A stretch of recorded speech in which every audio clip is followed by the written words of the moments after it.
আসসালামু আলাইকুম। এসএসসি দাখিল ২৬ এবং ২৭ সালের past paper English past paper text বইয়ে তোমাদের ৭টা কবিতা আছে। আমরা আজকে ইনশাল্লাহ এক ক্লাসেই তোমাদের ৭টা কবিতা একেবারে মূলভাব, সামারি, প্রশ্ন সলভ থেকে শুরু করে কীভাবে পরীক্ষায় প্রশ্নগুলো অ্যান্সার করবা সব কিছু আজকের এক ক্লাসে তোমাদের টেক্সট বইয়ের যতগুলো কবিতা আছে সবগুলো ক্লিয়ার করে দিব। আগে কখনো আমাদের 9-10-এ তোমাদের জন্য কবিতা ছিল না, কিন্তু এবারের যেটা পাস্ট পেপার বই হয়েছে সেটা সবার জন্য কবিতা দিয়ে দিয়েছে, যেটা সবার কাছে একটা ভয়ের কারণ। আজকে আমরা একেবারে একটা কবিতা কীভাবে একেবারে প্রজ এন্ড কনস, স্কুটিনিটি সব কিছু পড়ে ফেলবো। তাহলে আজকের ভিডিওটা দেখে নাও, এক ক্লাসে সব কবিতা শেষ। প্রথম কবিতাটা কি দেখো তো, টু মাদার্স রিমেম্বার্ড।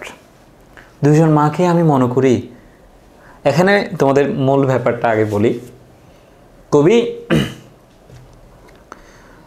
ডান কার্সন এই কবিতাটা লিখেছে। ডান কার্সন তিনি নিজে একজন মহিলা, মেয়ে কবি আর কি। তো সে বলতেছে যে আমি দুইজন মারে মনে রাখি। দেখছো কবিতার নাম কেমন। এখন আমরা সবাই মনে করি এখানে দুইজন ব্যক্তি, কবিতাটা পড়ে সবাই কনফিউজড হই। মূলত এখানে আসলে ব্যক্তি হলো একজন। আমি যখন ছোট ছিলাম, আমরা যখন ছোট ছিলাম, আমার মা আমাকে লালন পালন করেছে, আমার কেরিয়ার গড়ে দিয়েছে, জন্ম দিয়েছে, সব কিছু করেছে। আমাদের একমাত্র সাপোর্ট আমার মা। কিন্তু বয়সের ভারে ভারে ইন কোর্স অফ টাইম, সময়ের ব্যবধানে আমাদের মায়েদের মন ক্লাউডেড হয়ে যায়। কবি যেভাবে বলেছেন ক্লাউডেড, মেঘাচ্ছন্ন হয়ে যায়। মায়েরা আগের মতো স্মৃতিশক্তি মনে রাখতে পারে না। আমরা নিজেরাই মায়েদের শক্তি হয়ে যাই। তাহলে এখানে কয়জন মা? দুজন মা। একজন হচ্ছে আমার ইয়াং মা, আমার শক্তিশালী মা, যে মা আমাকে সাপোর্ট দিয়েছে। আরেকটা হচ্ছে আমার বৃদ্ধা মা, যার এখন আমার সাপোর্ট লাগতেছে। কবি এই কথাটা বলেছেন। শেষে কবি এসে আবার বলতেছে যে আমি তো আমার দুজন মাকেই ভালোবাসতাম। আমি যখন ছোটো ছিলাম আমার মাকে ভালোবেসেছি, আমার মা যখন বৃদ্ধ হয়েছে আমি আমার মায়ের যত্ন নিয়েছি, ভালোবেসেছি। তো আমি যখন বাচ্চার মা হব, কবি এখানে ইচ্ছা পোষণ করতেছে যে শেষ 2 লাইনে, আচ্ছা আমি যখন মা হব আমার ছেলে মেয়েদেরকে আমি ডেকে বলবো তোমরা কিন্তু তোমাদের দুজন মাকে ভালোবাসবা যেভাবে আমি ভালোবেসেছিলাম। অর্থাৎ মূলত এখানে আসলে একজন ব্যক্তি, কিন্তু কবি এখানে তার মায়েদেরকে দুইটি সেপারেট পার্সন হিসেবে আমাদের এখানে ম্যাটাফরিকলি দেখিয়েছেন, কিন্তু আসলে ব্যক্তি হলো একটা। তাহলে দেখো আমরা একেবারে খুঁটিনাটি তোমাদেরকে পড়িয়ে দিচ্ছি। আই হ্যাড 2 মাদার্স, আমার ছিল 2 মা। 2 মাদার্স আই ক্লেম, আমি বলি 2 মাই। 2 ডিফারেন্ট পিপল, দুটি আলাদা মানুষ, উইথ দ্য সেম নেম, একই নাম। একই নামেই তো হবে, ব্যক্তি তো একজনই। 2 সেপারেট উইমেন, দুইটা আলাদা আলাদা মহিলা। ডাইভার্স বাই ডিজাইন, তাদের গঠনও আলাদা। মায়ের গঠন ভিন্ন হয়ে গেছে না? মা যখন ইয়াং ছিল, আমরা যখন ছোটো ছিলাম, মায়ের গঠন কী ছিল? স্ট্রং ছিল, মা আমাদেরকে সাপোর্ট দিত। কিন্তু বৃদ্ধা হওয়ার পর মায়ের গঠন চেঞ্জ হয়ে গিয়েছে, diverse by design. But love them both, আমি দুজন মায়েরই ভালোবাসি। বিকজ দে ওয়ার মাইন, কারণ তারা দুজনেই কার মা ছিল? আমার মা ছিল। প্রথম প্যারাটা যদি আমরা বলি, দেখো আমার ছিল 2 মা, আমি 2 মা বলেই দাবি করি। দুইটা ভিন্ন ভিন্ন ব্যক্তি, একই নাম, দুটি ভিন্ন মহিলা, শরীরের গঠনও আলাদা, অথচ আমি দুজন মাকেই ভালোবাসি কারণ দুজনেই আমার মা। দ্য প্রথম মা was the mother who carried me here. প্রথম মা যে আমাকে কি করেছে? এই পৃথিবীতে ক্যারিড, লালন পালন করছে। গ্যাভ বার্থ, জন্ম দিয়েছে। নার্চার, লালন পালন করেছে, পরিচর্যা করেছে। লঞ্চ মাই কেরিয়ার, আমার আজকের যে কেরিয়ার, আমি যে আজকে একজন বড় মানুষ হতে পেরেছি, এই জিনিসটা আমাকে মা করে দিয়েছে। She was one the whose features I bear, মায়ের বৈশিষ্ট্য আমার হুবহু আছে। Complete with the facial expression I wear, মায়ের যে চেহারার অভিব্যক্তি, মায়ের চেহারার গঠন আর আমার গঠন একই রকম। কবি বলতেছে যে, তাহলে বলতেছে প্রথম মা যে আমার লালন পালন করছে, জন্ম দিছে, আমার পেশা শুরু করেছে, এবং মায়ের সব ফিচার্সগুলো আমার আছে। হয় না, মা যেরকম মেয়ে সেরকম হয়, বাপ যেরকম ছেলে সেই রকম হয়। বলছে আমার মায়েকে যে বৈশিষ্ট্য আছে ঠিক একই ফিচার্স, ক্যারেক্টারিস্টিক্স আমার মাঝেও আছে। Facial expression I war complete with the, চেহারার অভিব্যক্তি পর্যন্ত আমার মায়ের মতো। হয় না, মায়ের চেহারা মেয়ের চেহারা মিলে। আমাদের কবিতা একজন মহিলাই। তাহলে প্রথম মা যে আমারে জন্ম দিয়েছে, লালন পালন করেছে, আমার পেশা শুরু করেছে, আমার আজকের জীবনে আসতে আমাকে সাপোর্ট করেছে, যে মায়ের বৈশিষ্ট্য আমার ভিতরে আছে, যে মায়ের চেহারার এক্সপ্রেশন, ফেশিয়াল ডিজাইন আমার মায়ের মতোই। এরপর দেখো প্রথম মা আমাকে আরও কী করেছে, শি গেভ হার লাভ, মা আমাকে তার ভালোবাসা দিয়েছে, উইচ ফলোস মি এর, যে ভালোবাসা আমি আজও মেনে চলি। Along with the examples in life she said, জীবনের কিছু উদাহরণ তিনি সেট করে দিয়েছেন, এই জীবনে কীভাবে চলবো, এই কীভাবে জীবনের বাস্তবতাকে আমরা মিট আপ করবো, ফেস করব, এই সব কিছুর এক্সাম্পলস, জীবনের কিছু এক্সাম্পলস আছে যেগুলো আমাদেরকে প্রথম মা শেখায়। আমাদের সবার প্রথম শেখা আসলে কার কাছ থেকে, মায়ের কাছ থেকে। কিন্তু দেখো অ্যাজ আই গট ওল্ডার, আমি যখন বড় হইতেছি, সে সামওয়ে ইয়াঙ্গার গ্রো, মা আরও ছোটো হয়ে যাইতেছে। And we had love as just mothers and daughters do, আমরা মা মেয়ে একসাথে হাসি, হয় না, মা মেয়ে পরিবারে একসাথে হাসতেছে। But then came the time that her mind clouded, কিন্তু মায়ের মন আস্তে আস্তে ক্লাউডেড, মেঘাচ্ছন্ন হয়ে যাচ্ছে, মা আস্তে আস্তে বুড়িয়ে যাচ্ছেন, মা আগের মতো মনে রাখতে পারছেন না, আগের মায়ের মন মানসিকতা এখন নাই, বৃদ্ধা হয়ে গেলে তো মানুষের মন মানসিকতা ক্লাউডেড হয়ে যায়। আই সেন্স দ্যাট, আমি বুঝতে পারলাম যে the mother I knew would soon go, মাকে আমি শীঘ্রই হারাতে যাচ্ছি। আগে যেই মাকে আমি চিনতাম, মাদার আই নিউ, যে মায়েরা আমি জানতাম, সে মায়েরা আমি হারাইতে চাচ্ছি। আমার সে আগের মা নয় যে আমাকে সাপোর্ট দিবে, কেমন। সো কুইকলি শি চেঞ্জড, খুব দ্রুত মা পরিবর্তন হয়ে গিয়েছে, টার্ন ইনটু দ্য আদার, অন্য এক ব্যক্তিতে পরিণত হয়ে গেছে। এখন আগের ব্যক্তি আমার মা নেই, তিনি যেন কোনো এক ব্যক্তি। কবি এখানে খুব খুব দারুণ একটা লাইন লিখেছে, দেখো, I stranger who dress in the cloth of my mother.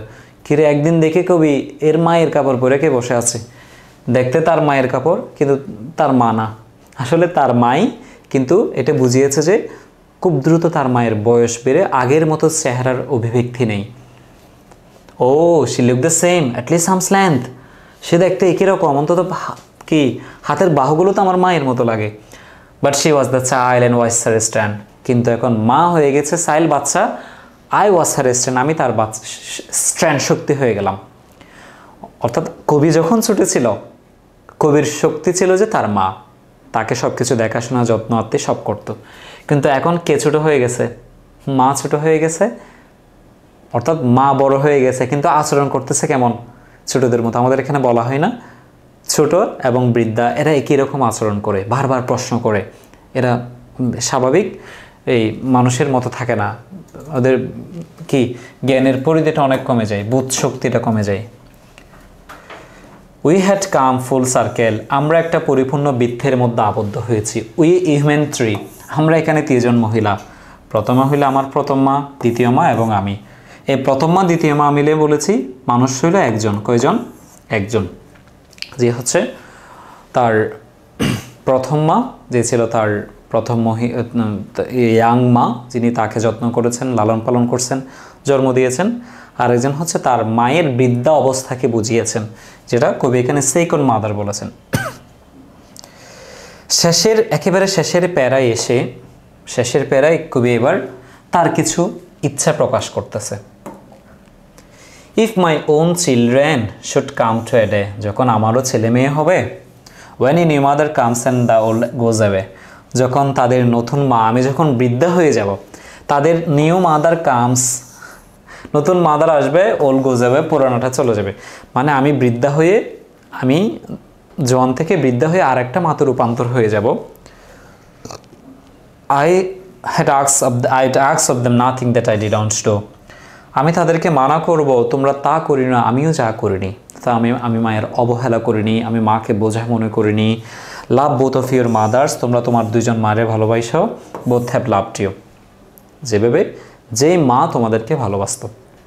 মূলত খুবই এখানে কয়েকটা ব্যাপার আমাদেরকে বলেছেন। দেখো, একটা হচ্ছে মা সন্তানের গভীর মমত্ববোধ, ভালোবাসা, এরপর পারিবারিক বন্ধন, যে একটা সন্তানের প্রতি মায়ের যে ভালোবাসা, সেগুলো কবি এখানে আমাদেরকে বুঝিয়েছেন। কেমন, এটাই হচ্ছে আমাদের কবিতার মূল থিম। তাহলে এখানে মানুষ হইল কয়জন বলো তো? এক্স্যাক্টলি একজন, কিন্তু মা 2টা বলছে কেন? আমাদের মায়েরা যখন ইয়াং থাকেন, আমরা যখন ছোটো থাকি, মায়েদের শক্তি থাকে, আমাদের জীবনের সব প্রবলেমগুলো আমাদের মায়েরা আমাদেরকে সাপোর্ট করে, কিন্তু বৃদ্ধা হয়ে গেলে আমাদের মায়েদেরকে আমাদেরকে ওষুধ খাওয়াইতে হয়, ডাক্তার দেখাইতে হয়, সাপোর্ট দিতে হয়, কেয়ার দিতে হয়, তাদের সব কিছুতেই আমাদেরকে সাপোর্ট করা লাগে। কেয়ার গিভার, একজন তত্ত্বাবধায়ক হিসেবে আমাদেরকে কাজ করতে হয়। কবি এখানে মূলত মা সন্তানের যে ভালোবাসা, গভীর মমত্ববোধ, সেগুলো আমাদেরকে বুঝিয়েছেন। তাইলে এই কবিতা থেকে প্রশ্ন তো অবশ্যই আসবে, অবশ্যই আসবে প্রশ্ন। কেমন প্রশ্ন? অবশ্যই আসবে। এখান থেকে প্রশ্ন আসবে যেটাকে আমরা বিএনপি বলি। বিএনপি না, বিএনপি মানে বুঝো বাংলাদেশ ন্যাশনাল পার্টি না? কি, এটা তো আমরা সবাই পরিচিত এটার সাথে। বোর্ডে না এসে পারে না, বিএনপি মানে কি? বোর্ডে না আসা পারে না। এটা অবশ্যই আসার মতো একটা কবিতা। তোমাদের স্কুলের টেস্ট পরীক্ষায় আসতে পারে, মাদ্রাসা টেস্ট পরীক্ষায়, অথবা তোমাদের যে বোর্ড পরীক্ষা হবে সেখানেও আসতে পারে। ওকে, তাহলে দেখো এই কবিতা থেকে যদি কোনো প্রশ্ন আসে, এই কবিতা থেকে যদি কোনো প্রশ্ন আসে, তাহলে তোমরা কিভাবে অ্যান্সার করবা সেটা আমরা এখন জেনে যাব। ঠিক আছে? প্রথমে ওরা আমাদেরকে কি প্রশ্ন করছে দেখো তো। How are the two mothers different from each other? কীভাবে দুজন মা একে অপরের কাছ থেকে ভিন্ন। হাউ আর কীভাবে, দ্য টু মাদার্স দুইজন মা, ডিফারেন্ট ভিন্ন, ফ্রম ইচ আদার ব্যক্তি একজন কিন্তু মা কয়জন? দুইজন। দ্য ফার্স্ট মাদার প্রথম মা ওয়াজ ছিল স্পিকার মানে আমাদের কবির আর কি। বায়োলজিক্যাল মাদার জৈবিক মা, যে তাকে নার্সার লালন পালন করেছে, গাইডেড ইন হার লাইফ, তার জীবনে নির্দেশনা দিয়েছেন। এটা হলো তার ফার্স্ট মাদার, তার first mother. The second mother দ্বিতীয় মা ছিল সেম পারসন একই ব্যক্তি, but she became like a child wine her mind clouded, কিন্তু সে একটা বাচ্চার মতো আচরণ করছে যখন বৃদ্ধা হয়ে গেছে। And she needed care and support. প্রথম মা আমাদেরকে নিড এবং কেয়ার এবং সাপোর্ট করছে, বাট সেকেন্ড মাকে কবির থেকে নিজেরে কেয়ার এবং সাপোর্ট করা লাগছে। তাহলে আমি তোমাদেরকে খুব সুন্দর করে একেবারে গোছানো সহজ পদ্ধতিতে যেভাবে লিখলে পরে তোমরা 10-এ 10 নাম্বার পাবা, প্রশ্নগুলো সেভাবে লিখেছি। একটা প্রশ্ন কিন্তু 2 নাম্বার, তাই খুব গুছিয়ে লিখবা। মনে করো আমি যেভাবে পড়িয়েছি এটা তোমাদের মনে নেই, তাহলে আমি তো তোমাদের কবিতার মেইন থিমটা বুঝিয়েছি। বলেছি প্রথম মাদার হইল কবির মা, যে কবিকে কেয়ার এবং সাপোর্ট দিছে, নার্সার লালন পালন করছে, গাইড নির্দেশনা দিছে। কিন্তু দ্বিতীয় মা হইল যার নিজেরই কেয়ার এবং সাপোর্ট দরকার হয়েছে। How are they the same? তারা কীভাবে একই ব্যক্তি। both mothers had the same name. কি বলছে আমাদেরকে প্রশ্ন কি?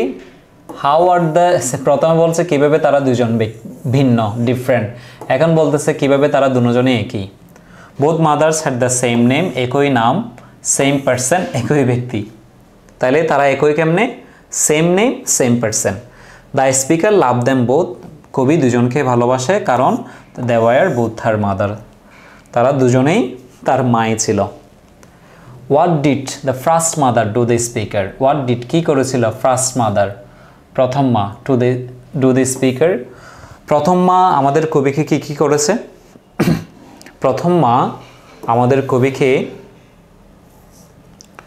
ক্যারিড লালন পালন করেছে, লাভ ভালোবাসা দিয়েছে, নার্সার যত্ন করেছে, set life examples for her to follow, জীবনে এমন কিছু উদাহরণ সেট করে দিয়েছে তার মা না থাকলেও বা থাকলেও সে কীভাবে তার জীবনটা পরিচালনা করবে সেটা সে এখানে দেখিয়েছেন। ওকে,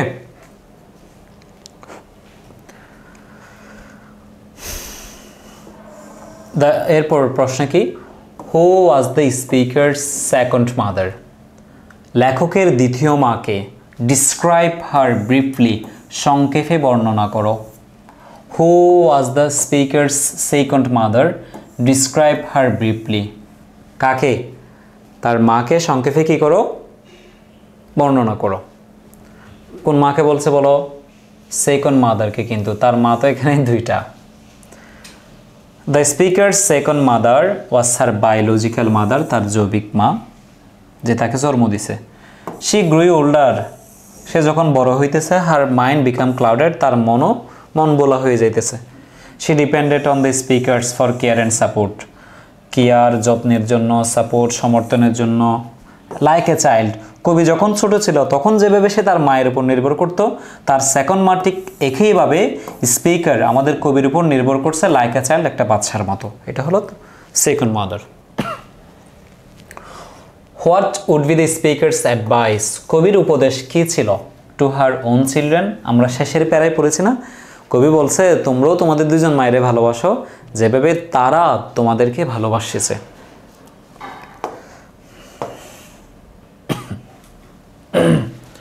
এরপর কি বলছে?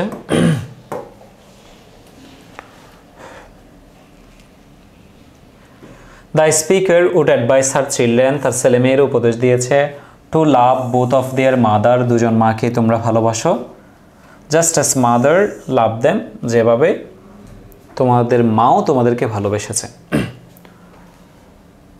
হু আর থ্রি উইমেন? এখানে কয়জন মেয়ের কথা বলছে? দুজন। ইন দ্য পোয়েম, কবিতায় ব্রিফলি ডিসক্রাইব দেম, সংক্ষেপে তাদেরকে বর্ণনা দাও। তাহলে প্রথম হলো কবির ফার্স্ট মাদার, এরপর হলো কবির দ্বিতীয় মা, এরপর হলো কবি নিজেই। তাহলে এখানে তিনজন মেয়ের কথা বলছে। কবির প্রথম মা, অর্থাৎ কবির মা যখন ইয়াং ছিল, এরপর কবির বৃদ্ধা মা, এরপর কবি। তাহলে কয়জন মেয়ে? তিনজন। দ্য ফার্স্ট মাদার, শুধু তিনজন এটা দিলে হবে না, পাশে বলে দিয়েছে যে ওরা ব্রিফলি ডিসক্রাইব দেম, সংক্ষেপে তাদেরকে কি করো? বর্ণনা করো।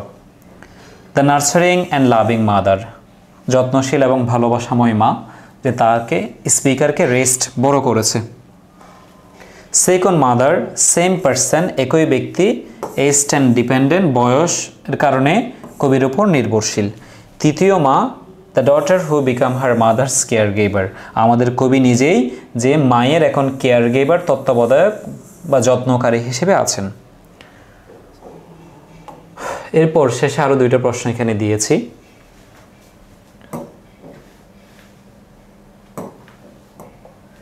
What should children do to their mother and why? সন্তানদেরকে তার মায়েদের প্রতি কী করা উচিত এবং ওয়াই, কেন করা উচিত? Children should love and care, বাবা মাকে ভালোবাসা এবং যত্ন করতে হবে ফর দেয়ার মাদার, তাদের মাকে, অল স্টেজ অফ লাইফ, জীবনের সকল বয়সে, বিকজ, কারণ, mothers have loved and care for them unconditionally, কারণ মা আমাদেরকে আনকন্ডিশনালি, নিঃসন্দেহভাবে, নিঃসন্দেহাতীতভাবে, নিঃস্বার্থভাবে আমাদেরকে ভালোবেসেছেন। Do you like this poem? Yes, I like this poem. Why, কেন? বিকজ ইট বিউটিফুলি, এটি খুব সুন্দরভাবে ইলাস্ট্রেট, বর্ণনা করা হয়েছে দ্য সার্কেল অফ লাইফ, জীবনের বৃত্ত। জীবনের কি? সার্কেল অফ লাইফ, জীবনের বৃত্ত।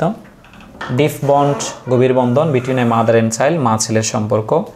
Importance of love and care across generation, প্রজন্ম থেকে প্রজন্ম, মানুষের বয়স বাড়লে কমলেও যেন আমরা কি ভালোবাসা এবং যত্ন নিতে পারি, সেটা কি আমাদেরকে এই কবিতায় বলা হয়েছে। তাইলে এই কবিতার অর্থ, লাইন বাই লাইন ব্যাখ্যা, মূল ভাব, থিম, একেবারে প্রশ্ন, প্র্যাকটিস সহ সব কিছু ক্লিয়ার। আমার মনে হয় না আজকের এই ক্লাসের পরে তোমাদের আর কারো কোনো প্রবলেম হবে। ঠিক আছে, এখন আমরা আরেকটা গুরুত্বপূর্ণ কবিতা পড়ব, নাম হলো sense of D, the sands of D. তোমরা জানো এটা একটা মেরির করুণ গল্প। মেরি এরা হচ্ছে নদীর পাড়ে বসবাস করে, ডি নদীর পাড়ে। সেন্স মানে তো আমরা জানি নদীর পাড়, সমুদ্রের পাড়, সমুদ্রের নদীর বালুময় ঝড়কে আমরা সেন্স বলি। তো তোমরা জানো মেরির বাবা মা বলছে যে মেরিরে গরু নিয়ে আসতে, গবাদি পশু কেটল বলছে, কেটল মানে গবাদি পশুগুলো নিয়ে আসতে বলছে নদীর পাড় থেকে। কিন্তু হঠাৎ নদীর প্রচণ্ড জোয়ার, প্রচণ্ড বাতাস, জোয়ার এসে চারিদিকে ঘিরে ফেলছে, পানে এসে, ফেনা এসে মেরিকে ঘিরে ফেলছে। আবার চারিদিকের বাতাসে বালু টালু হয়ে একটা কুয়াশা তৈরি করে ফেলেছে, মিস্ট কুয়াশা তৈরি করে ফেলেছে। তো এই ভয়াবহ অবস্থার মধ্যে, মুহূর্তের মধ্যেই পানির সাথে, প্রকৃতির সাথে পেরে না ওঠে কে মারা গেছে? আমাদের মেরি পানিতে ডুবে গেছে। তো কিছুক্ষণ পর যখন নদীর পাড়ে যারা থাকে, তোমরা তো জানো ওরা হচ্ছে তোমার যে মাস্টার্স দেখে জীবন কাটায়, ওরা তখন বলতেছে জেলে এই একে পাওয়া গেছে, আমাদের মানে জালের মধ্যে মেরির লাশ পাওয়া গেছে। তখন ওরা বলতেছে এটা কি উইট, আগাছা, ফিশ, মাছ ফ্লোটিং হেয়ার, নাকি কোনো ভাসমান চুল, ট্রেস অফ গোল্ডেন হেয়ার। পরে বলতেছে এটা এক গোছা সোনালি চুল। আবার বলতেছে এক কুমারী মেয়ের চুল। এরপর বলতেছে এত বড় স্যালমন মাছ তো আমরা কোথায় দেখি নাই, ডি নদীতে। তারা স্যালমন মাছও মনে করছে। তো তাকে সমুদ্রের এই ডি নদীর তীরে কবর দেওয়া হয়েছে। তো কবি শেষে খুব একটা নিষ্ঠুর অবস্থা এখানে, করুণ অবস্থা এখানে চিত্রিত করেছেন। বলতেছে যে ওখানকার যারা মাঝি আছে ওরা বলতেছে আমাদের কানে যেন এখনও বাজতেছে মেয়েরি তার কেটল গবাদি পশুগুলোরে ডাকতেছে ঘরে আসার জন্য। বুঝছো, এই হচ্ছে আমাদের কাহিনী। মূলত গল্পের থিমটা হইল প্রকৃতির অসাধারণ শক্তি, দ্য পাওয়ার অফ নেচার, তাহলে, এবং দ্য হেল্পলেসনেস অফ পিপল, মানুষের অসহায়ত্ব। কী বলেছি? The helplessness of the people, মানুষের অসহায়ত্ব, and the power of nature, প্রকৃতির অসীম সীমাহীন শক্তি এবং মানুষের অসহায়ত্ব, ক্ষতির গভীরতা, ক্ষতির গভীরতাগুলো এখানে তুলনা করেছেন। তাই এই কবিতার থিম হইলেও তিনটা। আমরা যে প্রকৃতির সাথে পেরে উঠি না, প্রকৃতি যে মানুষের চেয়ে অনেক শক্তিশালী, কবি এই কবিতা দ্বারা মেরির করুণ গল্প দ্বারা আমাদেরকে বুঝিয়েছেন। আমি তোমাদেরকে এবার লাইন বাই লাইন বলে দিচ্ছি, দেখো। The sands of Dee. O Mary,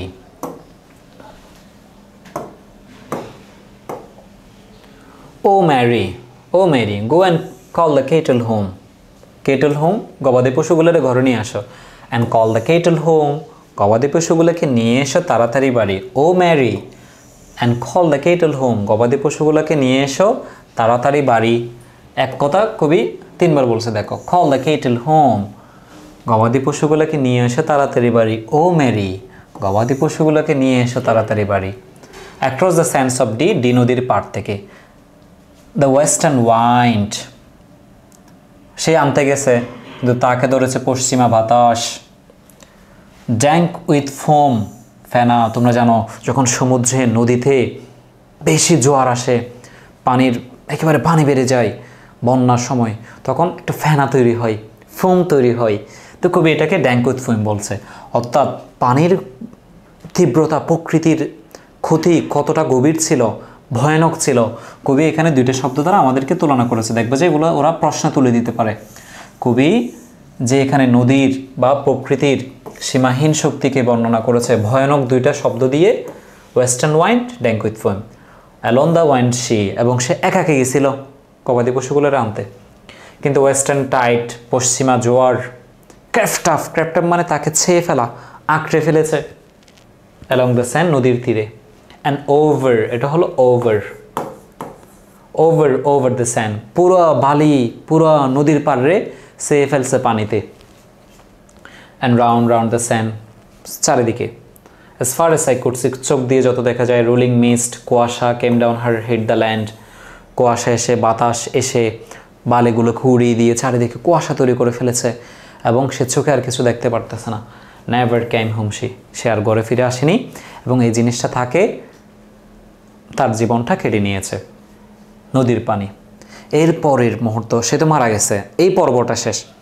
এরপর সেখানকার মানুষরা যখন নদীতে জাল মাছ দেখতে গেছে, জাল দিয়েছে, জাল টানতেছে, বলতেছে ও এটা কি, ইজ ইট উইট, এটা কি কোনো আগাছা, অর ফিশ নাকি মাছ, ফ্লোটিং হিয়ার, মনে হয় বাসমান কোনো চুল।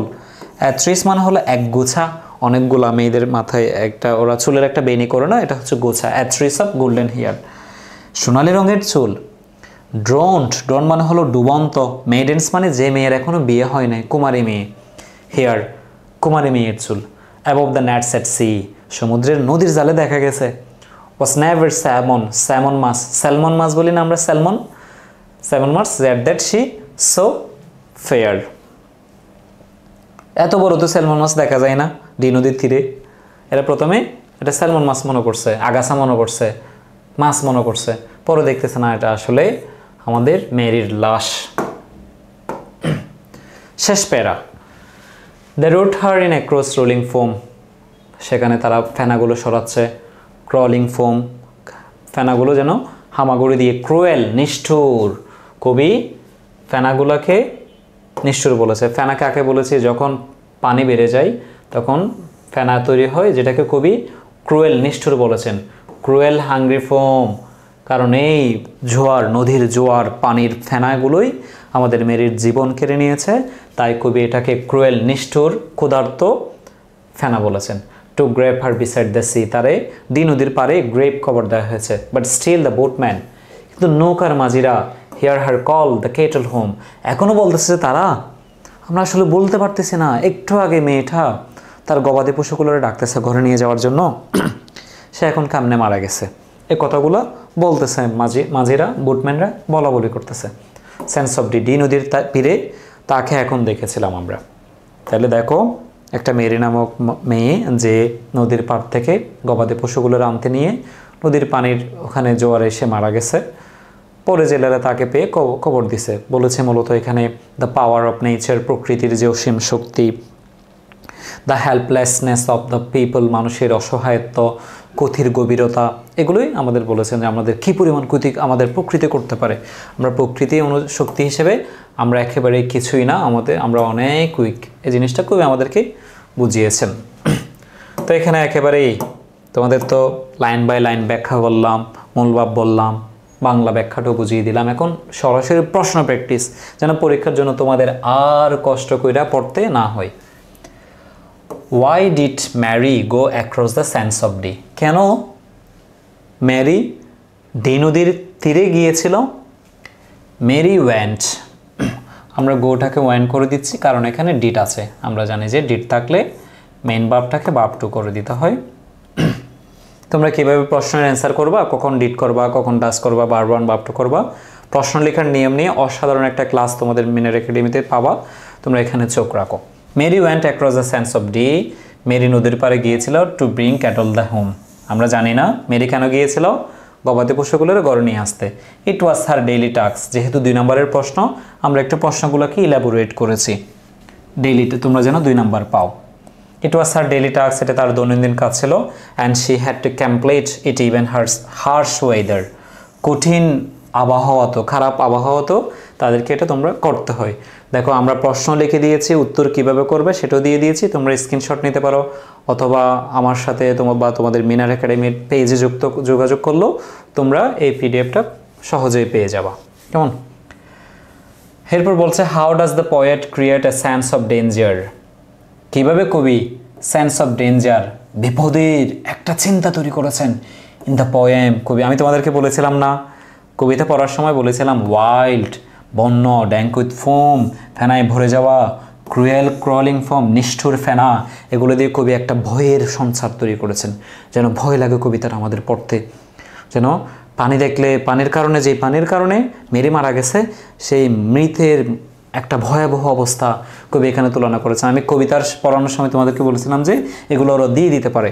Wild, dank with foam, wild বন্য, ট্যাঙ্ক উইথ ফোম, ফেনায় আঁকড়ে যাওয়া, ক্রুয়েল, নিষ্ঠুর ফেনা, এগুলো দিয়ে কবি এখানে সেন্স অফ ডেঞ্জার, বিপদের, ভয়ের এক অনুভূতি তৈরি করেছেন। What happens to Mary when she walks across the sands of D?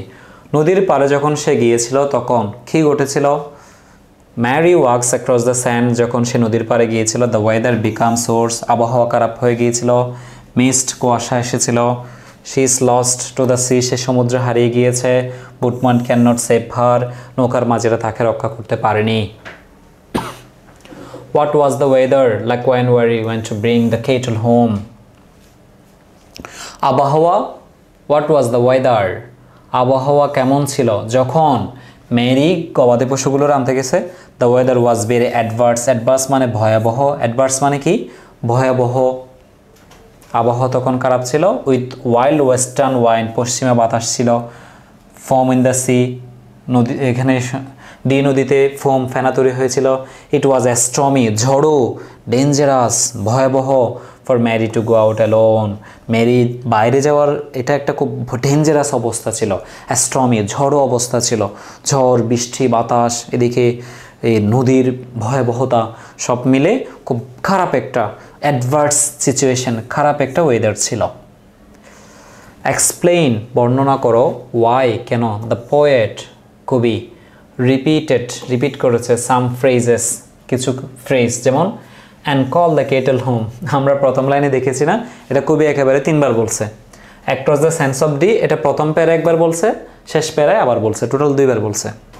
এটা প্রশ্ন করতেছে যে ওরা আমাদেরকে পরীক্ষায় বর্ণনা করো যে কেন কয়েকটা ফ্রেজ কবি বারবার রিপিট করেছে, যেমন and call the cattle home across the sands of D. কবি কেন এগুলো আমাদেরকে বারবার রিপিট করেছে, ওরা আমাদের কাছ থেকে এটা জানতে চাচ্ছে, কেন বলছে আমরা একটু জানিয়ে দিই ওদেরকে। ফার্স্ট স্ট্যানজা, স্ট্যানজা মানে হলো স্তবক। স্তবক বুঝো তোমরা? দেখো এই 4 লাইন একটা স্তবক, এই 4 লাইন একটা স্তবক, সরি, এই 4 লাইন একটা স্তবক। তো প্রথম স্তবকে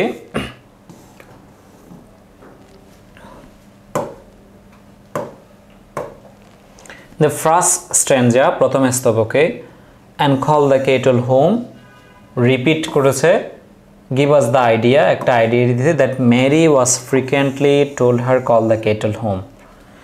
মেরি তার গরুগুলারে বারবার ঘরে নিয়ে আসার জন্য ফ্রিকুয়েন্টলি বারবার ডাকতেছে।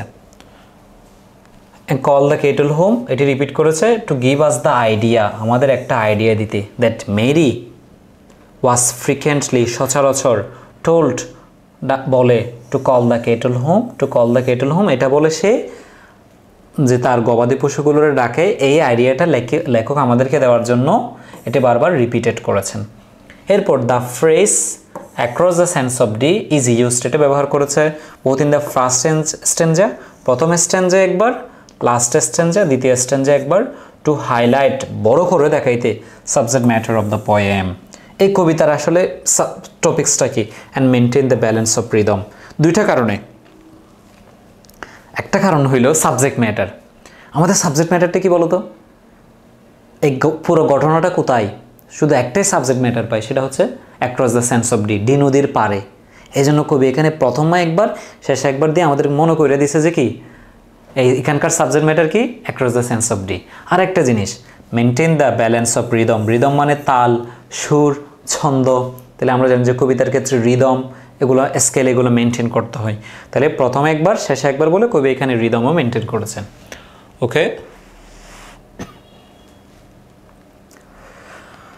আচ্ছা, তাহলে দেখো এই কবিতার প্রশ্নগুলো আমরা পড়েছি, 5টা প্রশ্ন আমরা পড়ে ফেলেছি, কেন আরও 3টা প্রশ্ন দিয়ে দিয়েছি, তোমরা এগুলো স্ক্রিনশট নিয়ে নাও অথবা আমাদের কাছ থেকে তো পিডিএফ পাওয়া। কেমন? দেখো খুব সুন্দর করে এখানে তোমাদের জন্য উত্তর শুদ্ধ সাজিয়ে দিয়েছি আমরা। এখন আমরা যে কবিতাটা পড়ব সেটা আরও খুবই সুন্দর, খুবই গুরুত্বপূর্ণ, পরীক্ষার জন্য গুরুত্বপূর্ণ, জীবনের জন্য আরও বেশি গুরুত্বপূর্ণ। সে কবিতার নাম হলো টাইম। কবিতার নাম কি বলতো? টাইম। এই কবিতার নাম দিয়েছে time, you old gypsy man. Gypsy কাদেরকে বলা হয় বলতো? জিপসি ম্যান হচ্ছে বৃদ্ধা যাযাবর। ওল্ড জিপসি ম্যান, বৃদ্ধা যাযাবর। যাযাবর বুঝো? যারা হচ্ছে এক জায়গায় স্থির থাকে না, এখানে সেখানে লয়টারিং ওয়ান্ডারিং করে, ঘোরাফেরা করে, এক জায়গায় থিতু থাকে না, আজকে এখানে তো কালকে ওখানে। আচ্ছা, তোমরা কি দেখেছো কখনো সময় থেমে থাকতে? আমরা ছোটোবেলা থেকেই পড়েছি না, time and tide wait for none, সময় এবং স্রোত কারোর জন্য অপেক্ষা করে না। তো সময় আমাদের কারোর জন্য থেমে থাকে না, কিন্তু কবি এখানে আমাদেরকে সময়ের যে পৃথিবীর সবচেয়ে গুরুত্বপূর্ণ জিনিস যে সময়, এটা আমাদেরকে বোঝানোর জন্য বেশ কিছু জিনিস উপমা তিনি এখানে ব্যবহার করেছেন। কবি সময়ের বলতেছে যে সময়, তোমার কি একটু সময় হবে? তুমি একটু থামতে পারো না? এত তাড়াহুড়া কিসের তোমার? সময়কে বলতেছে যে কবি। এখন আমরা পড়লে দেখবা, এরপর কবি বলতেছে যে কবি সময়ের লোভ দেখাচ্ছে। আচ্ছা, আমরা কিন্তু টাকা দিয়ে দুনিয়ার সব কিছুরই কিনতে পারি, কিন্তু সময় কেনা 1 কোটি টাকা দিয়ে তুমি একটা সেকেন্ড কিনতে পারবা না। এটা আল্লাহর এমন এক অসীম রহমত। তো কবি সময়েরও লোভ দেখাচ্ছে। লোভটা কি? লোভ বলতেছে যে কি, যে আমি তোমারে গোড়ার ঘণ্টা বানাই দিব, একেবারে বেস্ট রূপা দিয়ে বানাই দিব, স্বর্ণকার তোমাকে সোনার আংটি বানিয়ে দিবে, এরপর সুন্দরী সুন্দরী মেয়েরা তোমাকে গান শোনাবে, ফুলের মালা দিয়ে দিবে, বাচ্চারাও তোমাকে গান শোনাবে।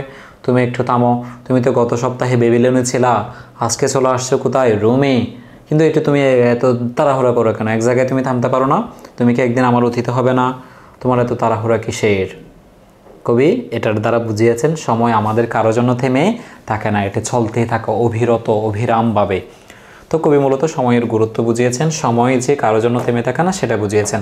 আমরা এখন লাইন বাই লাইন এক্সপ্লেনেশন করব। তাহলে দেখো কবি আমাদেরকে এখানে কি বলছে, টাইম সময়, ইউ ওল্ড জিপসি ম্যান, তুমি এক বৃদ্ধ যাযাবর। তাহলে আমাদের এই কবিতার প্রথম লাইন নিয়ে আমাদের কি লেখা হয়েছে, কবিতার প্রথম লাইন নিয়ে আমাদের কবিতার নাম লেখা হয়েছে। ওকে, উইল নট স্টে, তুমি কি থামতে পারো না, ফুট অফ ইউর ক্যারাভেন মানে কাফেলা, যাত্রা, জাস্ট ফর এ ডে, তুমি কি একদিনের জন্য থামতে পারো না। সময়কে বলতেছে যে সময় তুমি এক বৃদ্ধা যাযাবর, তুমি কি একটু থামতে পারো না, তুমি তোমার যাত্রাটা একটু থামাও, জাস্ট ফর এ ডে, শুধু একদিনের জন্য। প্রথম প্যারা শেষ, দ্বিতীয় প্যারায় আসো। All things I will give you, তুমি যা চাও তোমার আমি সব দিতে রাজি আছি, তুমি যা চাও সব তোমার আমি দিব। কি বলছে, all things I will give you, আমি তোমারে যা চাও সব দিতে রাজি আছি। কি দিব, আই উইল গিভ ইউ, আমি তোমাকে দিব। Will you be my guest, যদি তুমি আমার অতিথি হও আমি তোমাকে কি দিব জানো, বেল ঘন্টা বানিয়ে দিব, জেনেট তোমার ঘোড়ার জন্য, সিলভার রূপার বেস্ট, যেমন তেমন রূপা না, একেবারে হাই ক্যারেটের রূপা, সবচেয়ে দামি রূপাটা তোমারে বানাই দিব। গোল্ডস্মিথ মানে হলো স্বর্ণকার, যারা স্বর্ণ তৈরি করে তাদেরকে আমরা কি বলি, গোল্ডস্মিথ, স্বর্ণকাররা। বিটিও তোমাকে বানিয়ে দিবে গ্রেট গোল্ডেন রিং, সোনার আংটি বানিয়ে দিবে, যেমন তেমন না, গ্রেট একেবারে 22 ক্যারেটের সোনা বানাই দিবে। কেমন, কয় ক্যারেটের, 22 ক্যারেটের সোনা বানাই দিবে। পিকক্স ময়ূররা শ্যাল bow to you, ময়ূররা তোমার কাছে এসে প্রণাম করবে, তোমাকে রেসপেক্ট করবে, অনার করবে। লিটল বয় সিং, ছোট ছোট বাচ্চারা তোমাকে গান শোনাবে। ও সুইট গার্লস, ও সুন্দরী সুন্দরী মেয়েরা। ফেস্টন ইউ উইথ মে একটা ফুলের নাম, মে ফুলের মালা বানিয়ে দিবে তোমাকে, খুব সুন্দর একটা ফুল, তোমরা গুগলে সার্চ দিলে পাবা মে ফুলের। তাহলে কবি কি বলছে, সময়কে শুধু একদিনের জন্য থামার জন্য, আমি তোমাকে রূপার ঘণ্টা বানিয়ে দিবে তোমার ঘোড়ার জন্য, স্বর্ণকার তোমাকে সেরা সোনার একটা আংটি বানিয়ে দিবে, ময়ূরও তোমাকে সম্মান জানাবে, ছোট ছোট বাচ্চারা গান শোনাবে, সুন্দরী সুন্দরী মেয়েরা তোমাকে ফুলের মালা পরিয়ে দিবে। টাইম ইউল জিপসি, সময় তুমি তো বৃদ্ধে যাযাবর। ওয়াই হ্যাস্টে নেওয়া মানে হলো তাড়াহুড়া করা, হারি আপ, কেন তুমি এত তাড়াহুড়া করো। লাস্ট উইক ইন বেবিলন, গত সপ্তাহে তুমি ছিলে বেবিলনে। লাস্ট নাইট ইন রোম, গত রাতে তুমি রোমে চলে আসছো।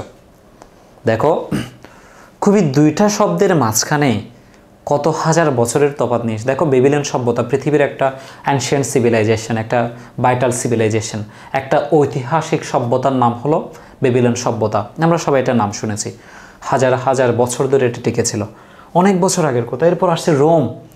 ও রোম যে এত গুরুত্বপূর্ণ, এত সভ্যতা, আমাদের মনে হয় কোরআনে একটা সূরা আছে মনে হয় রোম, এটা মনে হয় রোম সভ্যতা নিয়ে দিচ্ছে, আমি জানি না, একবার কবে শুনেছিলাম। তো দেখো রোম এবং বেবিলন সভ্যতার মধ্যে অনেক তফাৎ না, কিন্তু কবি এখানে লাস্ট উইক, গত সপ্তাহ এবং গত রাতের মধ্যে নিয়ে এসে সমাজে খুব তাড়াহুড়া করে চলে। দেখো আমাদের সেই আদম আল ইসলাম তৈরি হয়েছে আজকে কয় হাজার বছর আগে, এরপর আমাদের দাদারা, এরপর আমাদের বাপরা, এরপর আমরা, অনেক বছর সময় চলে যাচ্ছে না। সময় কি কাউকে রক্ষা করেছে, কারোর জন্য থেমেছে, কোনো মন্ত্রীর জন্য, পৃথিবীর কারোর জন্য না। কবি এখানে জিনিসগুলো বলেছেন। বেবিলনে ছিল, কালকে রোমে চলে আসছো, সকালে দেখি ইন দ্য ক্রাশ, মানুষের জ্যামের মধ্যে, ক্রাশ ভিড়ের মধ্যে তুমি চলে আসছো, সকালে ফলসের ডোম মন্দিরে গির্জায় চলে আসছো ফলের, আবার দেখি ফলসের ডায়ালে। তাহলে কবি এখানে 4টা স্থানের কথা বলেছে, এটা তোমাদের প্রশ্নে আসতে পারে। কোথায়, প্রশ্নে। তাহলে কয়টা কথা কবি এখানে জিপসিম্যান কবিতায় উল্লেখ করেছেন? 4টা। বেবিলন, রোম, ফলস ডোম ফলের গির্জায়, ফলস ডায়াল ফলের গুড়িতে, আরেকটা এটা বলতে পারো মর্নিং ইন দ্য ক্রাশ, সকালে যেখানে বেশি মানুষ থাকে সে মানুষের ভিড়ে তোমরা কী করো, চলে আসো। ইউ টাইটেন ইউর রেইন, তুমি শক্ত করে ধরে থাকো, অনলি এ মোমেন্ট, একটা মুহূর্ত, অ্যান্ড ওয়াফ ওয়ান্স এগেইন, শুধু একবার, আফটার সাম সিটি, একটা শহরে তুমি আঁকড়ে থাকো। নাও ব্লাইন্ড, অন্ধের মতো, ইন দ্য ওম মানে হচ্ছে মায়ের গর্ব। কবি কী বলছে জানো সময় রে, বলছে তুমি একটু করে দাঁড়া থাকো এক জায়গায়, যেভাবে আমরা মায়ের গর্ভের মধ্যে এক জায়গায় স্থির থাকতাম, আচ্ছা আমরা মায়ের গর্ভে কি হাঁটা চলা করতে পারছি এক জায়গা থেকে? এখান থেকে কি ঢাকা শহরে যাইতে পারছি কোথাও? না। বলছো ও মায়ের গর্ভে যেভাবে তুমি অন্ধের মতো ছিলাম আমরা, তুমি ঠিক সেভাবে একটু একটা শহরে স্থির হয়ে থাকো। হ্যাঁ, আচ্ছা এরকম কি সম্ভব? কবি এখানে তাকে ইচ্ছা পোষণ করতেছে সময়কে, তুমি মায়ের গর্ভে যেভাবে অন্ধ হয়ে থাকি আমরা ঠিক সেভাবে থাকি। প্রথম 2-4টা লাইন কবি আবার রিপিট করেছে রিদম মিলাতে, তাল মিলাতে। Time you will gypsy man, সময় তুমি বিদ্যা যাযাবর। উইল ইউ নট স্টে, তুমি কি থামবে না? ফুটাফির কারাবেন, তোমার যাত্রাকে রাখবে না জাস্ট ফর আ ডে, একদিনের জন্য। তাহলে তোমরা এখানে সহজেই বুঝতে পেরেছো যে কি আমরা সময়ের গুরুত্ব নিয়ে খুব সুন্দর একটা কবিতা পড়েছি। কবি যেখানে সময়কে বিভিন্ন উপহার উপটোকন দিয়ে হলো সময়কে থামাতে চেয়েছেন, বাট সময় তো পৃথিবীর কারো কথা শুনে না, সময় তার আপন গতিতে চলতেই থাকে। কবি অনেক কিছু উপহার দিয়ে সময়কে থামাতে পারেনি, তাহলে সময়ের গুরুত্বটা আমাদের বোঝানোর জন্য কবি এখানে এই আমাদেরকে কবিতাটা বুঝিয়েছেন।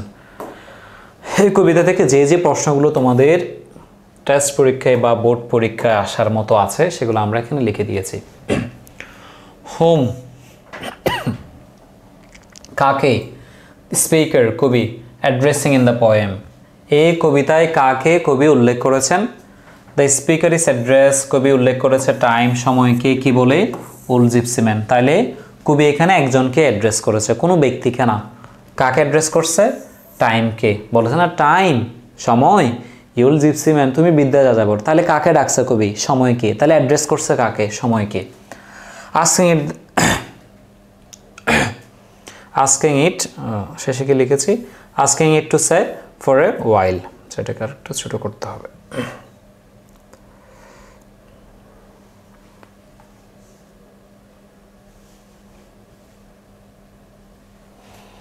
ওকে, কি বলছে বলো? ওরা আমাদেরকে প্রশ্ন করছে যে কবি এখানে কাকে অ্যাড্রেস করছে। আমরা জানি কবি এখানে অ্যাড্রেস করছে সময়কে ওল্ড জিপসি ম্যান বলে, এবং বলেছে যে কি বলেছে? দেখে স্টে ফর এ ওয়াইল, একটুর জন্য তুমি থামো। What does the speaker offer to time? দেখো ডাস আছে না, তাহলে ডাসের পরে থেকে উত্তর লিখে শুরু করব। ডাস থাকলে মেন ভার্বের সাথে কি যুক্ত হয়? অ্যাজ বা ইয়েস। এই প্রশ্ন লেখার নিয়ম নিয়ে আমরা একটা ক্লাস করাচ্ছি, তোমরা এটা খুব শীঘ্রই পাবা। দ্য স্পিকার অফার্স বেলস, কবি স্পিকারকে কি কি অফার করছে? এই কবি আমাদের সময়কে কি কি অফার করছে, কি কি দিয়ে লোভ দেখাইছে? তোমার আমি গোড়ার জন্য বেল দিব, সোনার রিং দিব, পিকক্সরা এক্সপায়ার্ড ময়ূরের সম্মান দিব, songs from the little boys and girl, ছোটো বাচ্চা মেয়েদের গান দিব, জেস্টার অফ অনার সম্মান দিব তাদের পক্ষ থেকে। Why does the speaker call time a gypsy man? কেন কবি সময়কে জিপসি ম্যান বলে ডেকেছেন? তাহলে এখানে ডাস আছে বলেছি, ডাস থাকলে তোমরা ডুরির ডাসের পর থেকে উত্তর লিখবা, এবং সরি ডাসের পর ডাস থাকলে মেন ভার্বের সাথে আমরা একটা এস যুক্ত করব। দ্য স্পিকার কলটা কি হয়ে যাবে? কলস। কি হয়ে যাবে বলো? কলস। দ্য স্পিকার কলস টাইম এ জিপসি ম্যান, কবি সময়কে জিপসিম্যান বলেছেন। ওয়াই দ্বারা প্রশ্ন করলে আমরা বিকজ দ্বারা উত্তর দিই। কি দ্বারা? বিকজ, কারণ। ইট ইজ অলওয়েজ ওয়ান্ডারিং, কারণ এটি সবসময় ঘোরাফেরা করে। Never settle in the one place, এক জায়গায় স্থির থাকে না বলে কবি তাকে জিপসিম্যান বলেছেন। কারণ জিপসি মানে যাযাবর, তারা কখনো এক জায়গায় স্থির থাকে না, তারা সবসময় ওয়ান্ডারিং করে। Never settle in one place, এক জায়গায় স্থির থাকে না। What places does the speaker mention time visiting? বলছিলাম না তোমাদেরকে, কবি এখানে যে 4টা জায়গার নাম উল্লেখ করছে, ওরা আমাদেরকে প্রশ্ন এটা করতে পারে পরীক্ষায়। তাহলে করছে দেখো। The speaker has time to set up,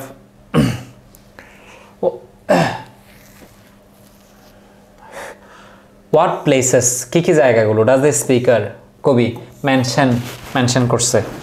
কবি এখানে মেনশন করছে বেবিলন, রোম, আন্ডার ফলস ডোম, ফলের গির্জায়, অ্যান্ড ডায়াল গড়িতে। কেমন? এগুলো আমি তোমাদেরকে কবিতা পড়ানোর সময় বলছিলাম যে এগুলো আসতে পারে। হোয়াট ডাজ দ্য স্পিকার আক্স time to do with its caravan? What does the speaker কবি আক্স টাইম সময়কে জিজ্ঞেস করেছে টু ডু উইথ ইটস ক্যারাভ্যানের ব্যাপারে কি জিজ্ঞেস করছে? দ্য স্পিকার আক্স time to set up its caravan and stay for just one day. কবি তার ক্যারাভ্যানকে বলছে তুমি একদিনের জন্য থামো। সময়ের ক্যারাভ্যান তুমি বারবার চলতে থাকো না, বারবার গাড়ি চালাইতে থাকো না, তুমি একটু এক জায়গায় স্থির হও। Why does the poet call time an old gypsy man? কেন কবি সময়কে old gypsy man বলেছেন? The poet calls time, calls কেন দিয়েছি?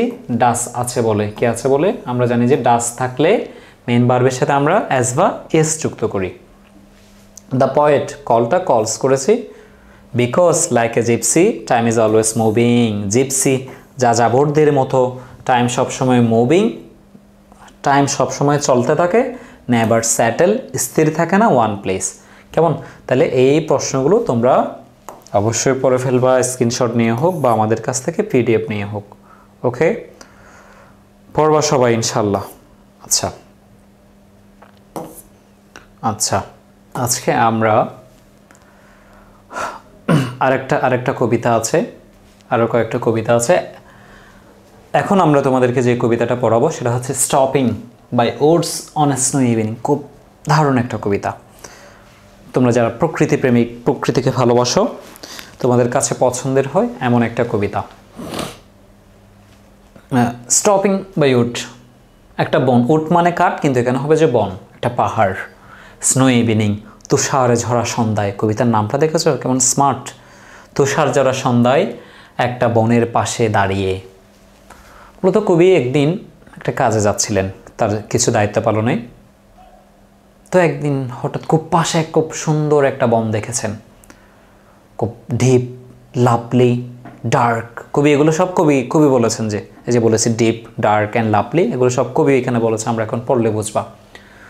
তো কবি বলছে এত সুন্দর বন চেয়ে থাকে।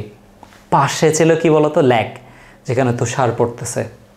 কবির মন চাচ্ছে জীবনের সব ঝামেলাগুলো ফেলে, সব রেসপন্সিবিলিটিসগুলো ফেলে যেন আমরা একটু রিল্যাক্সে থাকি, এই বনে থেকে যায় রাতটা কাটিয়ে ফেলি, সব কিছু বাদ দিয়ে দিই। কিন্তু with the passage of time, সময়ের ক্রমান্বয়ে কবির মনে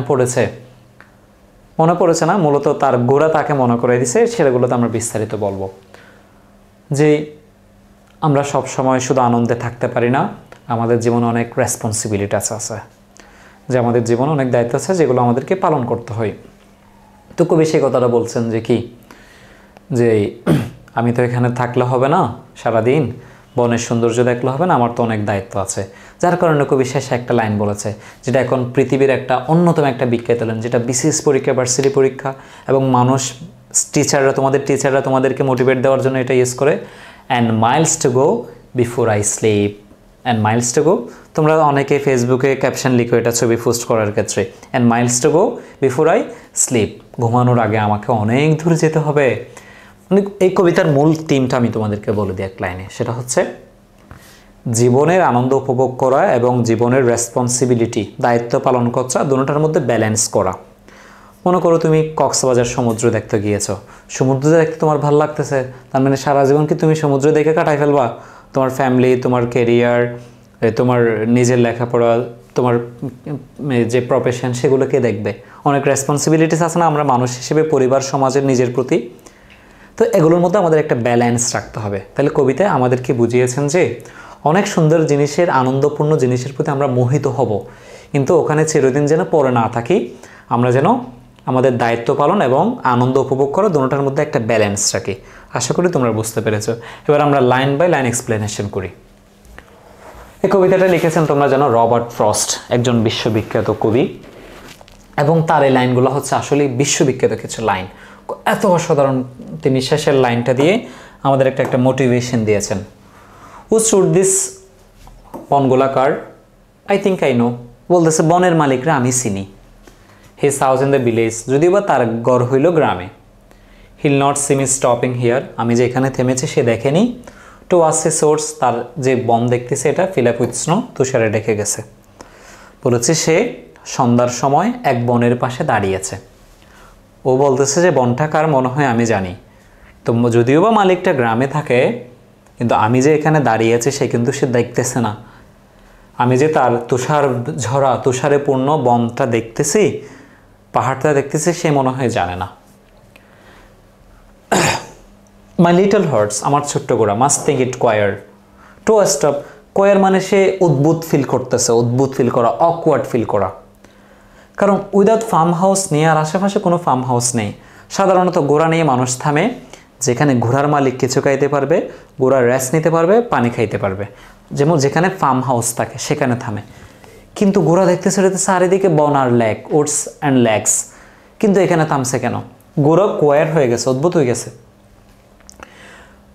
ছিল ওটস, বন, ফ্রোজেন লেক, বরফে ঢাকা হ্রদ। দেখো তো কেমন এক অসাধারণ দৃশ্য, দেখতে ভালো লাগে না? কল্পনা করো, একদিকে সুন্দর এক বন আর একদিকে ফ্রোজেন লেক, বরফে ঢাকা হ্রদ।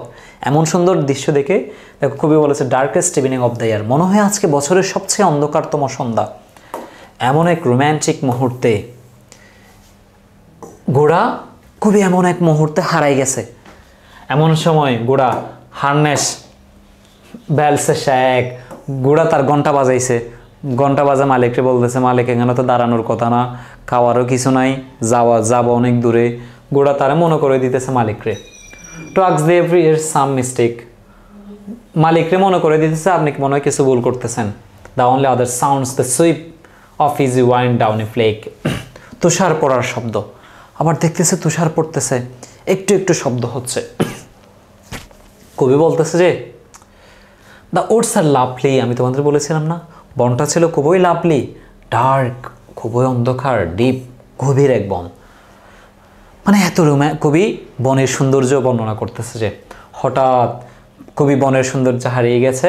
এমন সময় ঘোড়া ঘন্টা বাজাই দিছে, এদিকে তুষারের শব্দ, তুষার পড়ার শব্দ, সুইপ, এরপর আবার ওয়াইন্ড, পশ্চিমা বাতাস, খুব রোম্যান্টিক এক বাতাস তার কানে লেগেছে, তুষার পড়ার সুইপ শব্দ হয়েছে, ঘোড়া বেল একটু একটু বেল বাজাই দিছে। এরপর তার হুঁশ ফিরে এসেছে, সে এতক্ষণ হারিয়ে গিয়েছিল প্রকৃতির সৌন্দর্যে। বলতেছে এত সুন্দর বন, কিন্তু I have promise to keep, আমার তো অনেক প্রতিশ্রুতি আছে। And Miles to go before I sleep, ঘুমানোর আগে আমাকে অনেক দূর যেতে হবে। Miles to go before I sleep, মানে এত সুন্দর রোম্যান্টিক বন দেখে, এত ভালোবাসাময় এক গভীর সৌন্দর্যপূর্ণ বন দেখে কবির মনে হচ্ছে আজকে রাতটা এখানে কাটিয়ে দিই, এখানে রেস্ট নিই, এখানে সব কিছু ভুলে, জীবনের দায়িত্বগুলো বলে এখানে থেকে যাই। কিন্তু তার মনে পড়ছে তো না, সে তো তার জীবনের কিছু রেসপন্সিবিলিটিস পালন করতে যাচ্ছে, ডিউটিস অ্যান্ড রেসপন্সিবিলিটিস যেগুলো আছে। এটা দিয়ে সে শেষে বিশ্ববিখ্যাত এক লাইন আমাদেরকে উপহার দিয়েছে, and Miles to go before I sleep, ঘুমানোর আগে আমাদের অনেক দূর যেতে হবে, তোমরা এখন ঘুমাইও না, কেমন?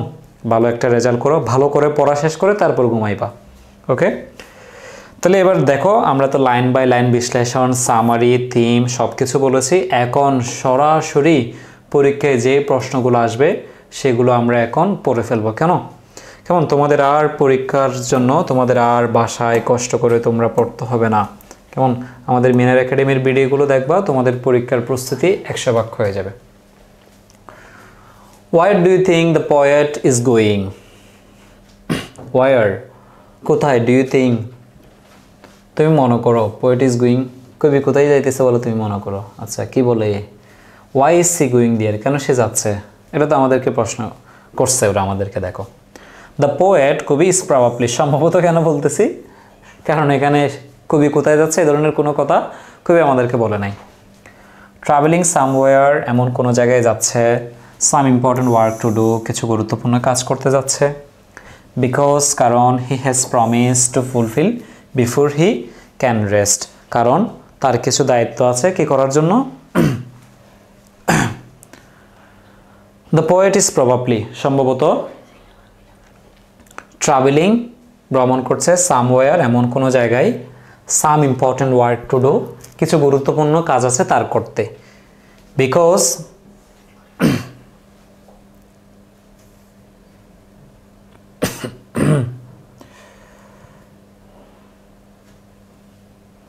হি ইজ গোয়িং দেয়ার, সে সেখানে যাচ্ছে। বিকজ হি হ্যাজ প্রমিসেস, সে কি করেছে? প্রমিস করেছে, সে প্রতিশ্রুতি করেছে। টু ফুলফিল ক্যান রেস্ট, অবসর নেওয়ার আগে সে তার জীবনের যত কাজ আছে প্রমিস করেছে সেগুলো সে করবে, যার কারণে সে কাজগুলো টু ডু করতে যাচ্ছে। ওয়াই ডিড দ্য পোয়েট, কেন কবি, স্টপ, থেমেছে, ওটস, বনের পাশে, যদিও বা বনটা ছিল ডার্ক, গভীর, অ্যান্ড হি ওয়াজ এলোন, সে ছিল একাকী।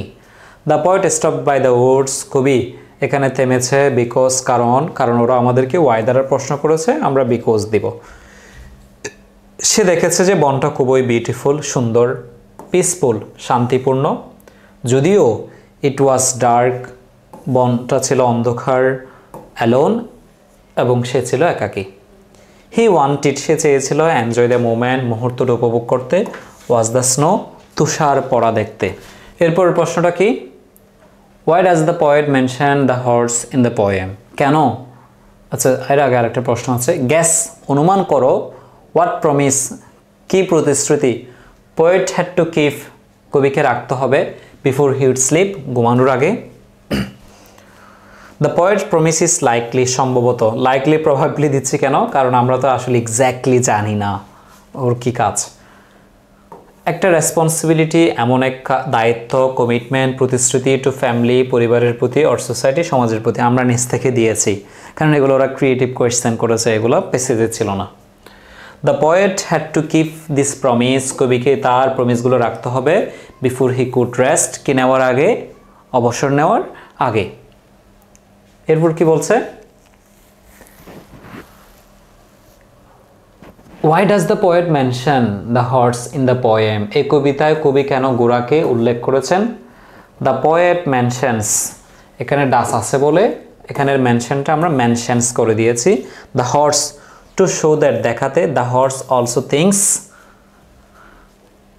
ঘোড়াও চিন্তা করে, ইটস অট, এটি অদ্ভুত, to stop in the woods, বনে দাঁড়ানো, with no house nearby, আশেপাশে কোনো ঘর নাই থাকা সত্ত্বেও যে কবি এখানে দাঁড়িয়েছেন, এটা একটা অদ্ভুত ব্যাপার, এটা আমাদেরকে বোঝাতে কবি এখানে হর্স, ঘোড়ার কথা উল্লেখ করেছেন। What is the darkest evening of the year, darkest evening of the year, বছরের সবচেয়ে অন্ধকার সন্ধ্যাটা কি? The darkest evening of the year refers to, মানে উইন্টার, শীতকাল, solstice the longest night of the year, অর্থাৎ বছরের সবচেয়ে, এমনিতেই শীতের রাতগুলোতে একটু তোমার লং হয়, আবার বলতেছে যে ওই বছরের ওই শীতের সবচেয়ে লংগেস্ট নাইট ছিল ওটা। Darkest evening of the year মানে কি? ওটা ছিল শীতকালের সবচেয়ে লংগেস্ট নাইট, সবচেয়ে গভীর রাত ছিল ওটা। ওকে, এরপর দেখো আমরা 5টা কবিতা মনে হয় আজকে পড়েছি। এই কবিতাগুলো তোমরা পরীক্ষার জন্য অবশ্যই দেখে রাখবা, কেমন? এরপর আরেকটা কবিতা আমাদের আছে, বুকস। এই বুকসটা এতক্ষণ যা পড়াইছে এগুলো তো ইম্পর্টেন্ট। তোমাদের টেক্সট বইয়ে শুধু 7টা কবিতা আছে, আমরা ইতিমধ্যে 4টা পড়ে ফেলেছি, এখন একটা কবিতা পড়তেছি। তো বুকস কবিতাটা অন্য সব কবিতার চেয়ে গুরুত্বপূর্ণ। আমরা জানি আমাদের জীবনে বুকস খুবই গুরুত্বপূর্ণ একটা জিনিস। বই পড়লে আমাদের মন ভালো থাকে, আমরা জ্ঞান অর্জন করতে পারি। খুবই এখানে বইকে ওয়ার্ল্ডস অফ ওয়ান্ডার, আশ্চর্যের পৃথিবী বলেছেন, বইকে ম্যাজিক বক্স বলেছেন। খুবই আমাদেরকে খুব দারুণ একটা জিনিস বলেছেন, বলছে যে আমরা যখন বই পড়ি তখন আমরা এখানে থাকি না, আমাদের চেয়ারটা থাকে, মনটা যেখানে পড়ি সেখানে চলে যায়। মনে করো আজকে থেকে 1000 বছর পুরনো ইতিহাসের বই পড়েছি, 1000 বছরের আফ্রিকার, আরবের কোনো একটা বই পড়তেছি। যেমন আমরা মোহাম্মদ সাল্লাল্লাহু আলাইহি ওয়াসাল্লামের যখন ইতিহাস পড়ি, মনে হয় আমরা 1500 বছর আগের সেই বালুচরে মরুভূমিতে খেজুর বাগানে হারিয়ে গিয়েছি, এমন একটা ফিলিংস আমাদের আসে না? এরকম এই জিনিসটা কবি বলেছেন। এরপর কবি বলতেছে যে দেশ সম্পর্কে আমরা পড়ি আমরা সেই দেশে হারিয়ে যাই। যেমন তোমরা যদি কোনো একটা দেশের ভ্রমণ কাহিনী পড়ো, আমেরিকা, সৌদি আরব, কাশ্মীর, ফিলিস্তিন, এই মালয়েশিয়া, যে কোনো একটা দেশের ভ্রমণ কাহিনী তোমরা কোনো একটা বইয়ে পড়ো, মনে হবে যে তুমি সেই দেশে ভ্রমণ করতে গেছো। তো কবি আমাদেরকে বুঝিয়েছে যে আমরা যখন যেই সময়ের ইতিহাস পড়ি, যেই দেশের ইতিহাস পড়ি, আমরা সেই দেশে চলে যাই, সেই সময়ে আমরা নিজেদেরকে হারিয়ে ফেলি, যদিও বা আমাদের শরীরটা চেয়ারে পড়ে থাকে, but our mind is over দিয়ার, কিন্তু আমাদের মনটা সেখানে চলে যায়। কেমন? তাইলে বই আমাদের জন্য খুবই গুরুত্বপূর্ণ, এই জিনিসটা খুবই আমাদেরকে বলেছেন। চলো আমরা এবার লাইন বাই লাইন এক্সপ্লেনেশন করে ফেলি। What worlds of wonder are our books, কবি আমাদেরকে ওরা প্রশ্ন করতে পারে, কিন্তু দেখিও বই কি? বই হলো আশ্চর্যের পৃথিবী। ওয়ান ওপেন দ্যাম, বইকে যখন আমরা খুলি, লুকস, বইয়ের দিকে তাকাই, নিউ আইডিয়া, নতুন নতুন কল্পনা, অ্যান্ড পিপল, নতুন নতুন ব্যক্তিত্ব আমাদের মাঝে জেগে ওঠে। ইন আওয়ার ফ্যান্সি, আমাদের কল্পনায়, আওয়ার আইস, আমাদের চোখে। আমরা যখন বই খুলি, বই দেখি, নতুন নতুন কল্পনা, নতুন নতুন ব্যক্তিত্ব, নতুন নতুন চিন্তা আমাদের কল্পনায় এবং আমাদের চোখে বেশি ওঠে। যে ব্যক্তি সম্পর্কে আমরা পড়ি সেই ব্যক্তি সম্পর্কে আমাদের মনে বেশি ওঠে। এরকম একটা উক্তি আছে না, বই পড়া মানে শতাব্দীর শ্রেষ্ঠ মানুষের সাথে কথা বলা। তুমি কবি নজরুল ইসলামের কথা বই পড়তেছো মানে তুমি তার সাথে কথা বলতেছো, তার ব্যক্তিত্ব, তার ধারণাগুলো তোমার হৃদয়ে জাগ্রত হওয়া, তোমার চোখে বেশি ওঠা। The room was sit in the melts away, আমরা যে রুমে বসি সেই রুম থেকে আমরা হারিয়ে যাই। Find ourselves at play, আমরা নিজেদেরকে প্লে মানে এখানে খেলা করা না, এখানে হলো নাটক। আমরা আমাদের নাটকে খুঁজে পাই। Someone who before the end may become our chosen friend, বই আমাদেরকে কাছের বন্ধু হয়ে যায়। শেষের লাইনগুলো খুব দারুণ কথা বলছে, দেখো। We sail along the page, যখন আমরা পেজে সেল ভ্রমণ করি, পেজ উল্টাই, একটা লাইনের পর লাইন ইতিহাস পড়ি।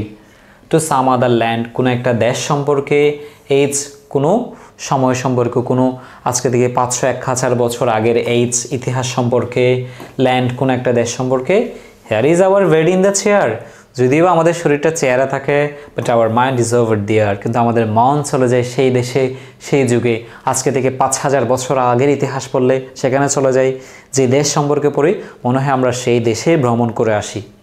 His book is a magic box, তাইলে কবি বইকে কি বলেছেন? Magic box. প্রশ্ন আসবে, এখান থেকে যদি কোনো প্রশ্ন দেয় এটা দিবে, বলে দিলাম তোমাদের, কেমন? এটা ফাঁস করে দিছে মনে করো। কবি বইকে কি বলেছেন? ম্যাজিক বক্স বলেছেন। Which with a touch signed and locks, একা স্পর্শেই কবি যেটা কি করতে, ছোটো বাচ্চারা আনলক করতে পারে ম্যাজিক বক্স, খুব কোনো কষ্ট হয় না। ম্যাজিক বক্সে কি থাকে? বিভিন্ন পুরনো ইতিহাস থাকে, জ্ঞান থাকে, স্বর্ণরূপার চেয়ে দামি জিনিস থাকে ম্যাজিক বক্সে। অর্থাৎ বইকে ম্যাজিক বক্সের সাথে তুলনা করেছেন, যেখানে ইতিহাস, ঐতিহ্য, স্বর্ণরূপা, পুরনো কোনো প্রত্নতাত্ত্বিক নিদর্শনের মতো কোনো জিনিস থাকে, সেটাকে আমরা ম্যাজিক বক্স বলি, জাদুর বক্স। সেই জাদুর বক্সের সাথে তুলনা করেছে বই, অর্থাৎ বইয়ে সব কিছু পাওয়া যায়। In between their outside their cover, কভারে book hold things for their lover, বলছেন কভারের মধ্যে বই, তার যারা বই পড়ে তাদের জন্য বই ভালোবাসা আঁকড়ে রাখে। দেখবো যে যারা নতুন নতুন বই পড়ে, নতুন বই পেলে কভারটা খুললে একটা ভালো লাগে না? কভারটা কেমন হয়েছে দেখি না? বলছে নতুন নতুন বইগুলো তাদের পাঠকদের জন্য ভালোবাসা রাখে, তারা কভার খুললেই ভালোবাসা পায়, বইয়ের একটা সুন্দর ঘ্রাণ আছে। তোমাদেরকে অবশ্যই বই পড়তে হবে, বইয়ের প্রতি ভালোবাসা বাড়াইতে হবে। স্কুলের বই তো তোমরা পড়বাই, স্কুলের বইগুলো তো আমাদের একাডেমিক বইগুলো তো বোরিং লাগে। এর বাইরে ধর্ম, ইতিহাস, বিজ্ঞান, উপন্যাস এগুলো সম্পর্কে তোমরা পড়বা, তখন ভালো লাগবে, অনেক কিছু জানবা, কেমন? তাহলে কবি এখানে বই পড়ার গুরুত্ব আমাদেরকে বলেছেন। বই পড়লে আমরা নতুন দেশ, নতুন জায়গা সম্পর্কে জানতে পারি। আমাদের মন এখানে পড়ে থাকলো, আমাদের শরীর এখানে পড়ে থাকলো, মন সেখানে চলে যায়। কবি এই কথাগুলো বলেছেন। কবি এখানে আমাদের কি বলেছেন এটা আমাদের বুঝতে আরও সহজ হয় প্রশ্নগুলো পড়লে। বইকে কবি কিসের সাথে কম্পেয়ার করেছেন?